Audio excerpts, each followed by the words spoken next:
పొట్టేల పందాలు, పేకాటలు, గుండాటలు మరియు ఇతర రకాలైన జూద క్రీడలను నిర్వహిస్తే వారిపై కఠిన చర్యలు తప్పవని జిల్లా ఎస్పీ ఏఆర్ దామోదర్ జనవరి 12న హెచ్చరించారు.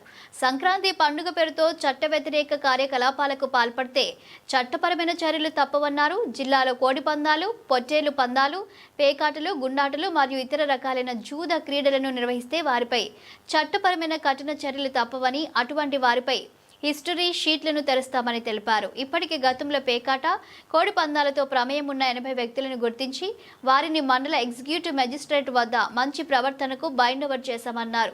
కోడి పందాల నియంత్రణకు హైకోర్టు ఆదేశాలతో మండల స్థాయిలో రెవెన్యూ, స్థానిక పోలీసులు మరియు జంతు సంరక్షణ కమిటీ సభ్యులతో ప్రత్యేకంగా కమిటీలను ఏర్పాటు చేశామన్నారు.